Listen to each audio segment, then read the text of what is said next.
Alam mo ba't hindi ka makaipon? Kasi afterthought lang ang savings sa'yo. Kung ano yung matira, ayun yung savings mo. Ang gawin mo kasi, unahin mo yung savings, tanggalin mo na. Pagkasyahin mo yung pera mo, kapag nalabas mo na yung savings mo, sigurado niyan, makakaipon ka. Baka kasi nagpapakampante ka eh. Kampante ka na wala namang mangyayari. Bukas naman, safe pa rin ako, may trabaho ako. Healthy naman ako, hindi ako magkakasakit. O alam mo kung saan magaling ang buhay. Magaling ang buhay na traidoring ka, magugulat ka bukas. O ayan, may issue, kailangan mo ng pera. Pero dahil afterthought lang ang savings sa'yo, feeling mo naman safe lahat, walang curveball ang buhay, then you would be caught with your pants down, unprepared, walang pera, ang mangyayari ngayon magmamakaawa ka.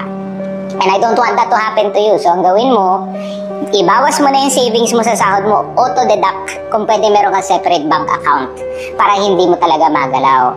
Auto-deduct, isend mo, o ayan, magkaka-savings kayo. At dyan ngayon magsisimula ang security ng buhay mo.